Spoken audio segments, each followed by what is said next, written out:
The thin soles of her sneakers were no match for the damp chill of the New York pavement. It seeped through the worn rubber, a miserable cold that mirrored the ache in her bones. 20 years old, and Chloe felt ancient. The scent of rain-washed garbage and street cart hot dogs clung to the air, the familiar, unwelcome perfume of her walk home. Laughter, sharp and ugly, sliced through the evening hum. She didn't need to look to know its quality. It was the kind that fed on weakness. "Look what we got here." A voice slurred. "Too close." Chloe kept her eyes fixed on the flickering street lamp a block away, her beacon in the encroaching dark. "Don't engage. Don't make eye contact. Be small, be invisible." Her mantra for survival in a city that ate girls like her for breakfast. "Hey, I'm talking to you." A hand clamped down on her arm, the grip surprisingly strong. The fabric of her thin jacket bunched painfully. "Where you rushing off to, sweet thing?" There were 3 of them. College boys, probably, judging by the Letterman jackets and the entitled sneer in their voices. They formed a loose, menacing triangle around her, cutting off her path. Their breath smelled of cheap beer and stale confidence. "Please, I just want to go home," she said, her voice quiet but steady. She'd learned long ago that pleading sounded like an invitation. A firm, flat tone was her only shield. "Home," the leader mocked, his face too close to hers. "Home can wait. We just want to have a little fun," his friend snickered, a low, predatory sound. Chloe's gaze darted past his shoulder, searching for an escape, for a witness, for anyone. The street was mostly empty, caught in that lull between the end of the workday and the start of the nightlife. And then she saw him. He was just standing there, on the edge of the light cast by a bodega. He hadn't been there a second ago. He was a cutout of darkness against the neon glow, a silhouette of impossible stillness. All she could make out was the severe, perfect line of his shoulders and a charcoal suit that probably cost more than her entire life. He wasn't watching the scene like a bystander. He was observing it like a biologist studying insects. One of the boys noticed her gaze and turned. "What are you looking at, pal? Get lost. This is private." The man in the suit took a single step forward, and the quality of the air changed. The light caught him, revealing a face of sharp, unforgiving angles, dark hair styled with severe precision, and eyes that were flat, cold, and utterly devoid of emotion. He didn't look at the boy who had spoken. His gaze landed on the hand still gripping Chloe's arm.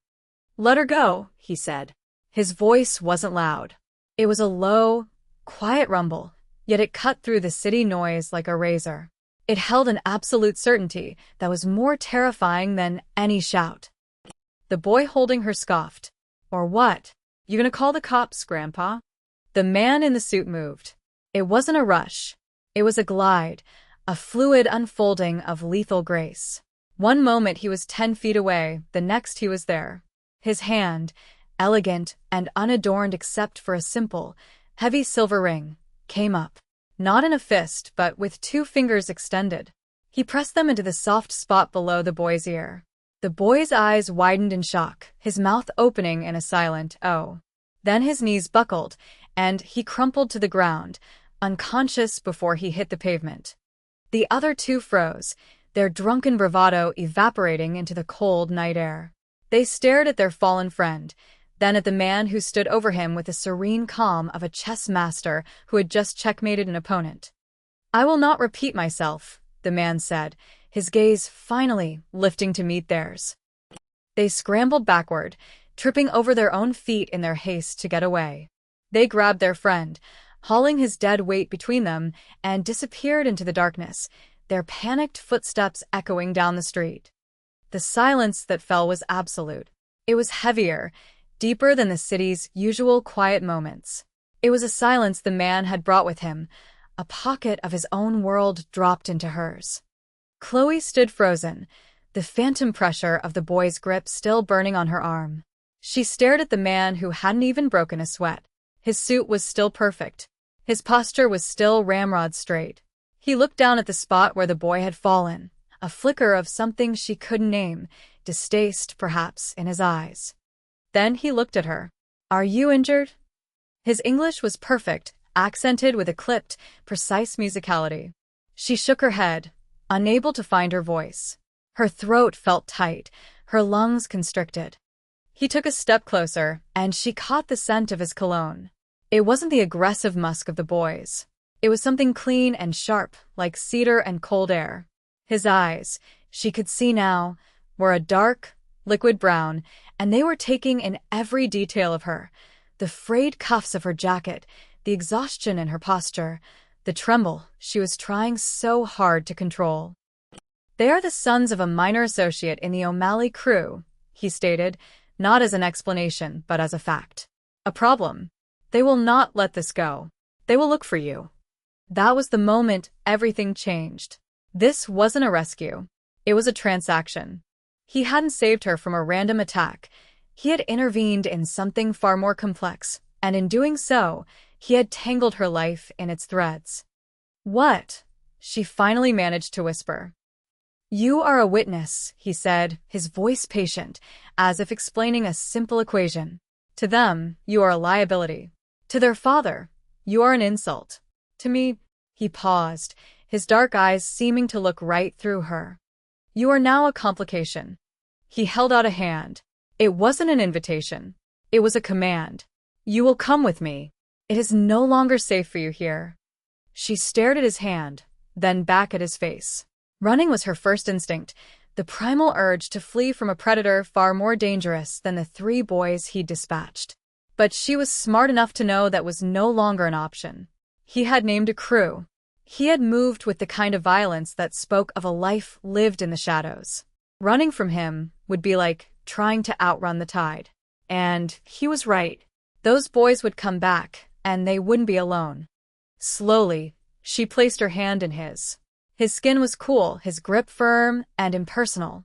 It was the grip of a man taking possession of an object. He led her to a black sedan parked half a block away, a car so sleek and silent it seemed to absorb the light around it. A driver in a dark suit got out and opened the rear door without a word. As she slid onto the cool leather seat, the door closing with a soft, final thud, she realized she was no longer just Chloe, the waitress from the Bronx. She was a complication, and she belonged to him. The car pulled silently into traffic, leaving her old life behind on a dark, wet street corner. She didn't even know his name. The apartment, no, it was a penthouse, was a silent kingdom of glass and steel suspended over the glittering chaos of Manhattan. It was so high up the city noise was a distant, muffled roar. Chloe walked through the cavernous living room, her worn sneakers soundless on the polished black marble floor. Everything was monochrome, charcoal gray sofas, a black lacquer grand piano, gleaming chrome fixtures. It was less a home and more a statement of absolute control. The man who had brought her here stood by the floor-to-ceiling windows, his back to her, looking down at the city he seemed to own. He had removed his suit jacket, and the white of his shirt was stark against the night sky. The fabric was stretched taut across a lean, powerful back. "There is a room for you. Down the hall, to the left," he said, without turning. "Food will be brought. You will not leave this apartment." He turned then, and his eyes swept over her again, that same dispassionate assessment. "My name is Kwon Min-jun. You will refer to me as Mr. Kwon." And that was it. He moved past her, his footsteps echoing in the vast space, and disappeared into another wing of the penthouse. The silence he left behind was suffocating. Chloe found the room. It was larger than her entire apartment, with a king-sized bed dressed in crisp white linens and its own wall of glass overlooking the city. A private bathroom was stocked with expensive, unfamiliar soaps and lotions. It was a gilded cage, and the door had no lock on the inside. Days bled into a strange, timeless rhythm. A silent woman would bring her trays of food, delicate Korean dishes that tasted of a world she'd never known. Chloe ate. She showered. She stared out at the city. She saw Mr. Kwon only in passing. He was a ghost in his own home, always on the phone, speaking in rapid, low Korean, his voice ablaid. He moved like the room owed him space. She learned about him in fragments. She saw the way other men in suits identical to his, would enter the apartment and bow their heads, never speaking until he spoke first. They called him boss in hushed, deferential tones. She learned his power was not in what he said, but in what he didn't. A single, sharp glance from him could end a conversation. A subtle nod could dispatch men to do unspeakable things. One afternoon, driven by a desperate boredom, she explored the penthouse. She found his study. Unlike the rest of the apartment, it had a touch of warmth. Bookshelves lined the walls, filled with leather-bound volumes in both English and Korean. On the large mahogany desk, amidst neat stacks of paper, was a single, silver-framed photograph, turned face down. Curiosity, a dangerous, reckless thing, compelled her. Her hand trembled as she reached out and turned it over. The picture was of a woman. She was Korean, with a smile so bright it seemed to light up the photograph. She was laughing, her head thrown back, standing on a beach with Mr. Kwon. He was younger, his face softer, and he was looking at her with an expression of such unguarded tenderness that it made Chloe's breath catch in her throat. It was a look so profoundly different from the cold, hard man she knew that he seemed like a stranger. "Do not touch what is not yours." The voice was ice. Chloe spun around, her heart hammering against her ribs. Mr. Kwon stood in the doorway, his face a mask of cold fury. It was the first real emotion she had seen from him, and it was terrifying. She quickly placed the frame back on the desk, face down, as she had found it. "I am sorry," she stammered. He walked to the desk, his movements deliberate and menacing. He didn't look at her. He looked at the photograph. The fury in his eyes was replaced by a deep, hollow ache. It was a wound, she realized, a gaping hole in the armor he wore so perfectly. He had failed to protect that smiling woman, and he would never forgive himself for it. He picked up the frame, his thumb stroking the glass for a bare second before he placed it inside a desk drawer and locked it. The key disappeared into his pocket. The moment was over. The mask was back in place. "The O'Malleys have been asking about you," he said, his voice once again flat and devoid of emotion. "They are demanding the name of the girl who was with their sons. They believe you are one of my people. They see this as a territorial dispute." The danger was no longer abstract. It had a name, and it was looking for her. "What are you going to do?" she asked, her voice small. "I am going to handle it," he said simply. He started to leave, then paused in the doorway. "She was my fiancée," he said, his back still to her. "Her name was Sujin. She was killed 5 years ago. A car bomb meant for me." He didn't say another word. He just walked away, leaving Chloe alone with the ghost of a smiling woman and the chilling reality of the world she now inhabited. Later that night, the tension in the penthouse was a physical thing. Mr. Kwon was in his study with 2 of his lieutenants. Their voices were low, urgent murmurs of Korean. Chloe sat on the sofa, hugging a silk cushion to her chest, trying to make sense of her new reality. She could leave. He'd never explicitly told her she couldn't. She could walk out the door, take her chances on the street. But she knew, with a certainty that chilled her to the bone, that the O'Malleys would find her before she made it 10 blocks. Here she was a prisoner. Out there, she was prey. She must have drifted off. She woke to the sound of shattering glass. She shot up, her heart pounding. Mr. Kwon stood by the bar, his back to her. A broken whiskey tumbler lay on the floor, a pool of amber liquid spreading across the marble. Blood dripped from his clenched fist. Without thinking, she was on her feet. She went to the bathroom, grabbed the first aid kit from under the sink, and returned to the living room. He hadn't moved. He was staring at his bleeding hand as if it belonged to someone else. "Let me see," she said softly. He turned, his eyes dark and unreadable. He looked from her face to the first aid kit in her hands. For a long moment, she thought he would refuse, would send her away with a cold word. But then, he slowly, almost hesitantly, extended his hand. She took it. His skin was warm, his palm calloused. The cut was deep, a jagged line across his knuckles where they had met the glass. She led him to the sofa and had him sit. Her movements were sure and steady as she cleaned the wound with an antiseptic wipe, her touch gentle. He flinched, a barely perceptible tightening of his muscles. They sat in silence as she worked, the only sounds the rustle of the bandage wrapper and their own quiet breathing. The proximity was unnerving. She could feel the heat radiating from his body, see the faint scar that cut through his left eyebrow. She was touching him, tending to a wound on the man who held her life in his hands. It was the most intimate moment she had ever shared with anyone.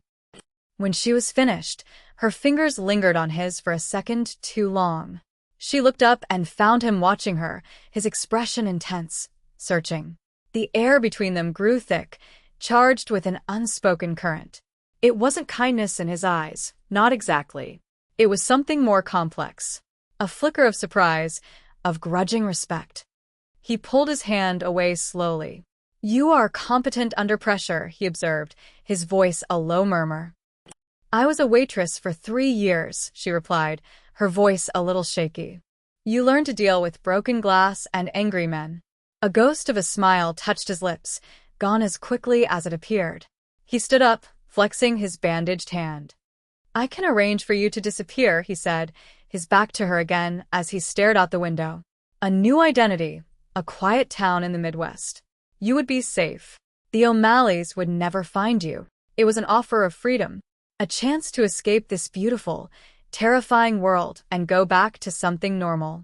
She thought of her tiny apartment, her dead-end job, the constant gnawing fear of not making rent. A quiet life, a safe life, an empty life. She looked at his reflection in the glass, at the solitary, powerful man who carried the weight of an empire on his shoulders, a man who bled just like anyone else. "No," she said, her voice clear and strong. He turned, one eyebrow raised in a silent question. "They're not looking for some random girl anymore, are they?" she said, thinking it through as she spoke. "They're looking for your girl. If I disappear, it looks like you're hiding a weakness. It makes you look afraid. I'm not just a witness anymore. I'm part of the fight." She took a breath, meeting his gaze without flinching. "I'll stay. I'm safer as your problem than as their target." For the first time since she'd met him, Kwon Min-jun looked at her not as a complication or a liability, but as something else entirely. Something he hadn't accounted for. And in his dark, guarded eyes, she saw a flicker of something that looked dangerously like admiration. The threat arrived gift-wrapped. A small, elegant box left with the doorman, addressed to the guest of Mr. Kwon, his head of security, a grim-faced man named Sung, brought it up on a silver tray as if it were a bomb. Which, in a way, it was. Mr. Kwon sliced it open with a letter opener, the motion precise and economical. Inside, nestled on a bed of black satin, was a small, ceramic bluebird. One of its wings was broken off. Chloe felt the blood drain from her face. It was from a set of 3 that had sat on her windowsill in her old apartment, a cheap, sentimental trinket her grandmother had given her. It was a message. "We know who you are. We know where you came from. We can touch anything you love." "They are escalating," Mr. Kwon said, his voice a low, dangerous hum. He looked at the broken bird with cold fury. "They mistake a deliberate strategy for weakness." He closed the box. "You will be moved to a more secure location." The move was a blur of calculated efficiency. 2 black cars, a decoy route, men speaking into their sleeves. Chloe was placed in the back of the second car, sandwiched between Mr. Kwon and Sung. The city flashed by in streaks of neon and concrete. She told herself it was survival instinct that made her hyper-aware of his presence beside her, the solid wall of his shoulder just inches from hers, the clean scent of cedar and steel. It happened at an intersection in Queens. A garbage truck, impossibly fast, barreled through the red light, slamming into their lead car. The sound was a deafening shriek of tortured metal. Their driver swerved violently, tires screaming as he mounted the curb. A second car, a dark SUV, screeched to a halt, blocking their path. Men in dark clothes and ski masks spilled out, armed with automatic weapons. "Down," Mr. Kwon's voice was a whip crack. In one fluid motion, he grabbed Chloe, shoving her down onto the floor of the car and covering her body with his own. The world exploded in a cacophony of gunfire and shattering glass. The car rocked with the impact of bullets. Chloe squeezed her eyes shut, her face pressed into the expensive wool of his trousers. The weight of him was immense, a solid, living shield. She could feel the steady, controlled rhythm of his breathing, the coiled tension in his muscles. He was utterly calm in the heart of the storm. It was the most terrifying and safest she had ever felt. Their own men returned fire. The fight was brutal, loud, and mercifully short. Then, silence, punctuated by the tinkling of broken glass and the distant wail of sirens. Mr. Kwon shifted off her. "Stay here," he ordered, and was out of the car. Chloe risked a glance over the edge of the seat. Sung was on the ground, clutching his arm, but he was alive. 2 of the attackers were down. The others were gone. Mr. Kwon stood in the middle of the street, his gun held loosely at his side, surveying the damage with a cold, predatory gaze. His empire had been challenged, and his response would be absolute. They abandoned the car, melting into a dark alleyway. Sung was bleeding more than he let on. They needed to get off the street.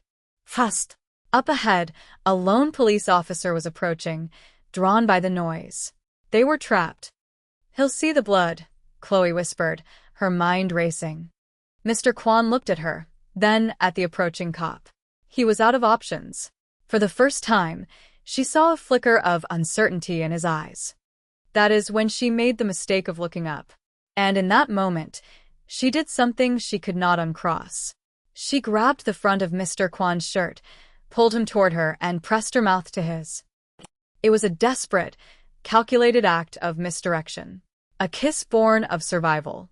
But the second their lips met, the calculation dissolved. His mouth was firm, unyielding, and for a split second, he was completely still, surprised. Then, as the cop's footsteps grew closer, he responded. His hand came up to cup the back of her head, his fingers tangling in her hair as he deepened the kiss. It was no longer a diversion. It was a claim. The officer glanced down the alley, saw what he assumed was a couple lost in a passionate moment, and kept walking. Chloe pulled away, breathless, her entire body thrumming with adrenaline and something else, something she refused to name. Mr. Kwon stared down at her, his dark eyes burning with an intensity that stripped her bare. The silence between them was not empty. It was filled with the metallic taste of gunpowder and the ghost of a kiss that had changed everything. He said her name, and it was different than anyone else had ever said it. Chloe, it was a low, rough sound, an admission of a truth he could no longer deny. Later, in the sterile quiet of a safe-house apartment in Koreatown, the adrenaline had faded, leaving behind a raw, vibrating tension. Sung had been patched up by a discreet doctor and was resting. Chloe and Mr. Kwon were alone. He stood by the window, the city lights casting long shadows across the room. She was curled in an armchair, watching him, the memory of the kiss a brand on her lips. "Soo-jin," he said, his voice quiet. "After she died, I made a promise to myself. No attachments, no weaknesses. In my world, emotion is a vulnerability to be exploited. It is a liability that gets people killed." He turned to face her, his expression grim. "You have become a liability I am not willing to part with." It wasn't a declaration of love. It was something far more dangerous. It was a confession, an admission that she had breached walls he had spent 5 years building. He was the most powerful man she had ever met, a king in his own brutal kingdom, and she, a waitress from the Bronx, had become his one, undeniable weakness. And in his world, weakness was a death sentence. The final meeting was set for a neutral location, a closed restaurant in the meatpacking district. The O'Malleys, led by the patriarch, a man named Declan, had demanded it. They wanted to see the girl. They wanted Mr. Kwon to hand her over as a sign of penance for the insult to his sons. It was, of course, a trap. They would take her, kill her, and then use the ensuing chaos to move on his territory. Everyone knew it. The night before, Chloe couldn't sleep. She paced the safe-house living room, the city a cold, indifferent witness outside the window. Mr. Kwan's plan was to go to the meeting with his men, feign compliance, and eliminate the O'Malley leadership when they revealed their hand. But Chloe had been listening. She had heard Sung, his arm in a sling, quietly arguing with his boss in Korean. They would be outnumbered. The O'Malleys were bringing everyone. It was a suicide mission.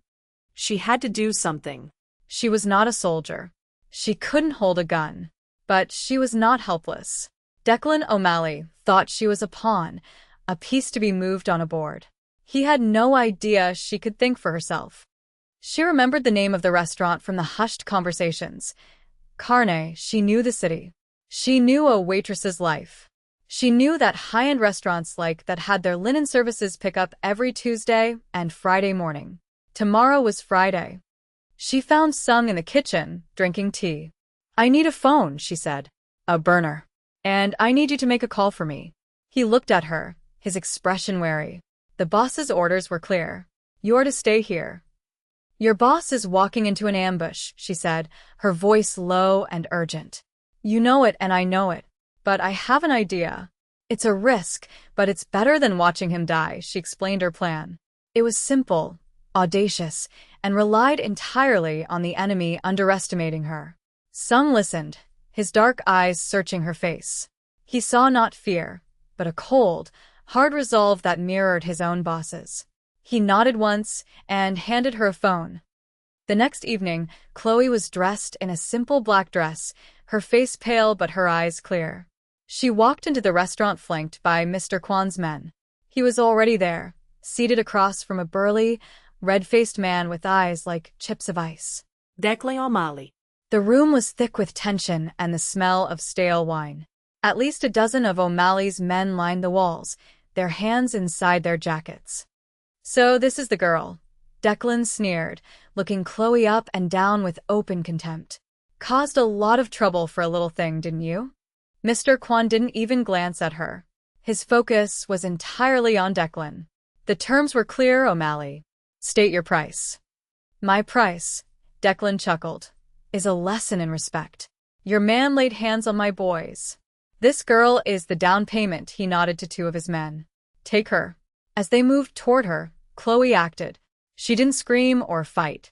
She stumbled, as if her ankle had turned, lurching sideways into a large, wheeled linen cart that had been left near the kitchen doors. Her purse, a small, cheap thing she'd insisted on bringing, fell from her shoulder and landed squarely inside the cart, disappearing beneath piles of dirty tablecloths. Inside the purse was the burner phone, its location tracker active. Declan's men grabbed her arms, hauling her upright. She looked at Mr. Kwan, a flicker of managed fear in her eyes, a performance for their audience. His face was a mask of stone, but she saw the muscle in his jaw tighten. "A foolish choice," Mr. Kwan said to Declan, his voice dangerously soft. Just then, the back door of the kitchen burst open. Not with Mr. Kwan's men. It was the police. Dozens of them, in full tactical gear. Declan's face went from smug to shocked. "What is this?" A detective stepped forward. "We received an anonymous tip about a significant arms deal happening at this location. We also have a tracker leading us to a kidnapping victim we believe is on the premises." He gestured to the linen cart. "I think we'll start our search there." Panic erupted. The O'Malleys were armed to the teeth. They were caught. In the chaos, as Declan's men were deciding whether to fight or surrender, Mr. Kwan's soldiers moved. It was not a firefight.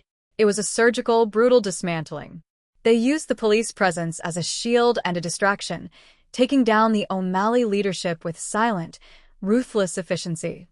Mr. Kwan moved through the violence like choreography. He took down the two men holding Chloe, then moved to Declan, who was trying to pull his own weapon. It was over in seconds. Declan was on the floor, disarmed and gasping, a knife wound in his shoulder. The police, focused on the cache of illegal weapons they were now conveniently discovering in the O'Malley's cars outside, thanks to another part of Sung's anonymous tip, barely registered the internal power shift. To them, it was one criminal enterprise turning on another. In the quiet aftermath, amidst the shouting of police and the groans of the wounded, Mr. Kwan walked to Chloe. His perfect suit was stained with blood, none of it his. He had a small cut on his cheek. He reached out and brushed a stray curl from her face, his touch surprisingly gentle. "They thought you were my weakness," he said, his voice low, for her alone. They were wrong. He looked into her eyes, and the mask was gone. There was only a raw, undisguised truth. "You are my reason." The cost of the night was a territory war averted, a rival faction decapitated. But Sung had reopened his wound in the scuffle and would be out of commission for weeks. A reminder that nothing in their world was free. They stood on the balcony of his penthouse, the city sprawling beneath them like a carpet of fallen stars. The danger was over for now. The silence between them was no longer tense or uncertain.